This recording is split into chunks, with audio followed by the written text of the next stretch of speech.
اپنے مسائل کو حل کرنے کے لیے سبسکرائب کریں آپ کے مسائل کا حل۔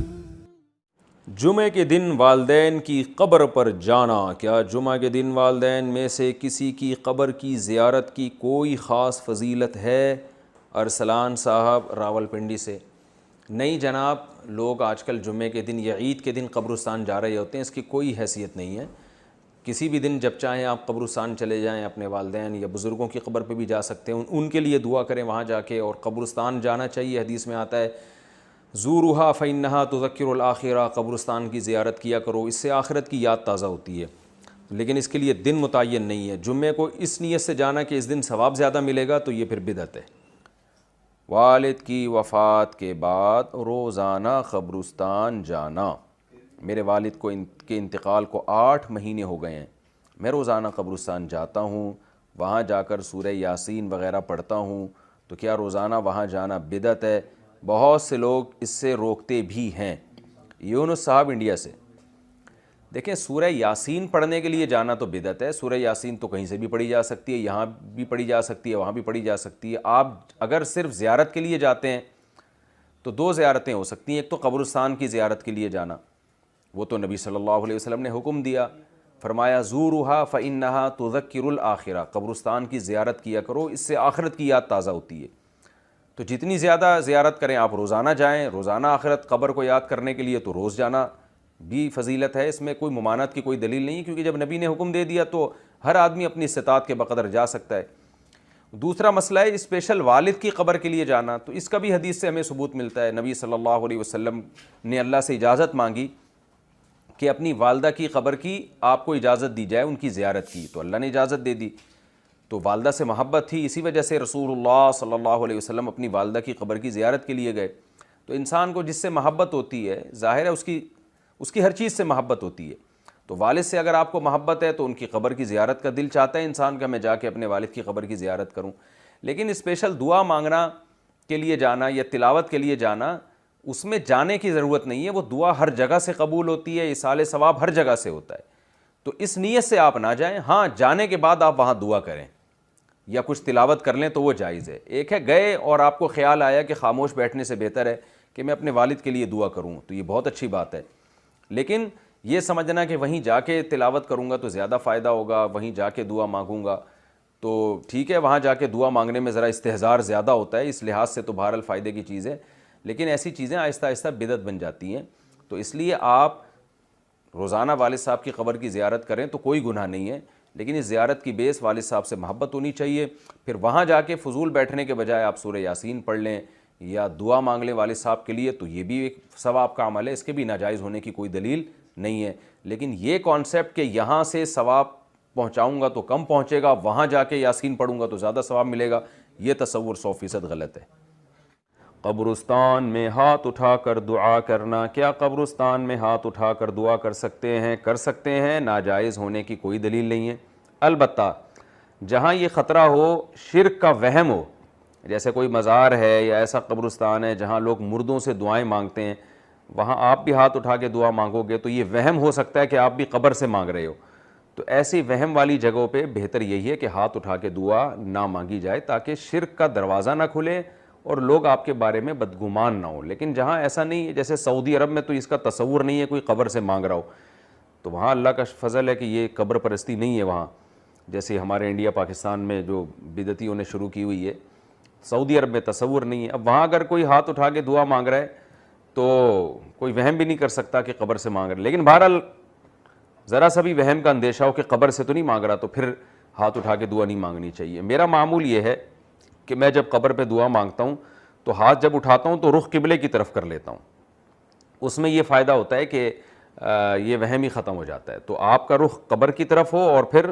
قبلے کی طرف ہو، تو صاحب قبر کے لیے آپ دعا مانگ لیں تو یہ کوئی حرج نہیں ہے اس میں۔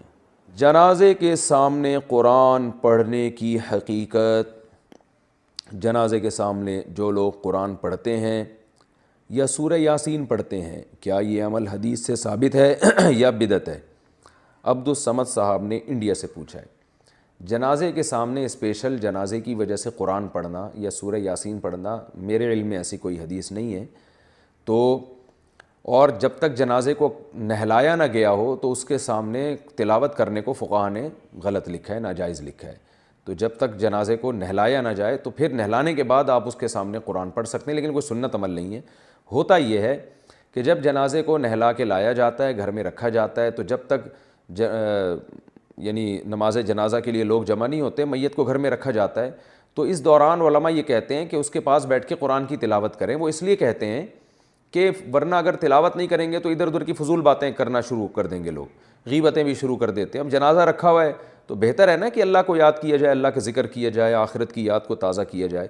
تو علماء اس لیے کہتے ہیں کہ وہاں بیٹھ کے قرآن پڑھ لو، یا سورہ اخلاص پڑھ لو، سورہ یاسین پڑھ لو، کوئی بھی سورت پڑھ لو، تاکہ آپ فضول چیزوں میں اپنا ٹائم برباد نہ کریں، اس وجہ سے کہا جاتا ہے۔ اور اس میں پھر جنازے کی میت کے ایصال ثواب کی نیت بھی کی جا سکتی ہے، کیونکہ اس میں بہرحال فقہا کا اختلاف ہے کہ میت کے لیے قرآن پڑھنا جائز ہے یا نہیں ہے۔ اور صدقے کے بارے میں تو ہمیں حدیث ملتی ہے کہ آپ صلی اللہ علیہ وسلم سے صحابیہ نے پوچھا فاتصدق عنہا، میری ماں کا انتقال ہو گیا، میں صدقہ کروں؟ آپ نے فرمایا ہاں۔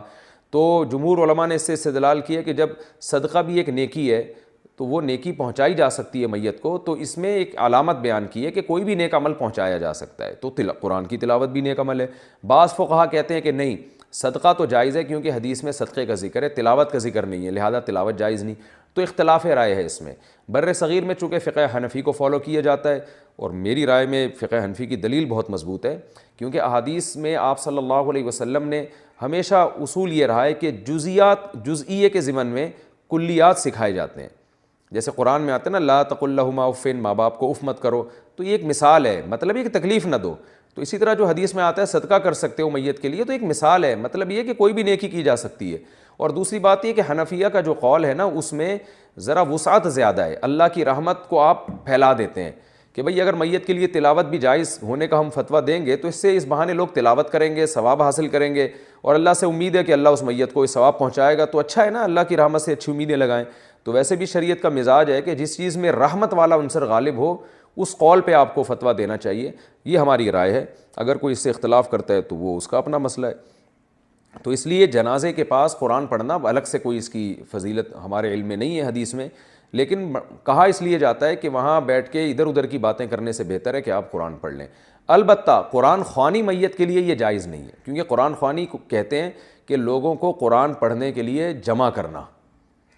تو قرآن پڑھنے کے لیے جو جمع ہے نا، تو اجتماعی عمل کے لیے ثبوت ضروری ہے، یہ خوب ذہن میں رکھیں۔ جیسے آپ اپنے طور پر 2 نفل کبھی بھی پڑھ لیں، جائز ہے، لیکن اگر آپ لاؤڈ سپیکر میں اعلان کرتے ہو یا کارڈ چھپواتے ہو یا منادی کراتے ہو آؤ میں اشراق کے 2 نوافل پڑھ رہا ہوں، تمام حضرات سے گزارش ہے کہ مسجد میں آ جائیں، اب یہ اجتماعی عمل بن گیا، یہ بدعت ہو جائے گا۔ تو اجتماع کے لیے آپ کو دلیل کی ضرورت ہے، اس لیے علماء کہتے ہیں کہ اجتماعی قرآن خوانی یہ بدعت عمل ہے، کیونکہ یہ ایصال ثواب کے لیے آپ ایک عبادت کر رہے ہیں، اور اجتماعی سطح پہ تو ہمیں نہیں ملتا کہ صحابہ کرام میں کہیں کسی نے کبھی اجتماع کیا ہو۔ حضرت ابو بکر کا انتقال ہوا، کہیں نہیں ملتا کہ حضرت عمر نے تمبو لگایا ہو اور سب لوگوں کو جمع کر کے ان کی قرآن خوانی کی ہو۔ حضرت عمر کی شہادت ہوئی تو کہیں نہیں ملتا کہ حضرت عثمان نے ان کے لیے قرآن خوانی کی ہو، یہ ثابت نہیں ہے، اور اس پر علماء کے فتاوی بھی موجود ہیں۔ البتہ برکت کے لیے قرآن خوانی ایک الگ چیز ہے، برکت کے لیے یعنی مکان دکان کی برکت میں جو قرآن خوانی ہے وہ عبادت نہیں ہے، وہ از قبیل رقیہ ہے، رقیہ دم، تو اس کے لیے ثبوت کی ضرورت نہیں ہے۔ لیکن بہرحال بعض علماء اس کو بھی بدعت اس لیے کہتے ہیں، بدعت تو نہیں یعنی بدعت کی تائید کا ذریعہ بنتی ہے، تو بعض علماء کہتے ہیں کہ اس زمانے میں برکت کے لیے بھی قرآن خوانی نہیں کرنی چاہیے، بلکہ برکت کے لیے گھر کے اپنے لوگ مل کے قرآن پڑھ لیں یا نماز پڑھ لیں یا دعا مانگ لیں۔ لیکن بہرحال اگر کوئی برکت کے لیے قرآن خوانی کرواتا بھی ہے تو اس کی بہرحال گنجائش موجود ہے، احتیاط اسی میں ہے کہ اس کو ترک کیا جائے، کیونکہ لوگ ایصال ثواب اور برکت والی قرآن خوانی میں فرق محسوس نہیں کرتے، تو وہ دونوں کے ایک ہی سمجھتے ہیں، اس سے پھر بدعت کی تائید ہوتی ہے۔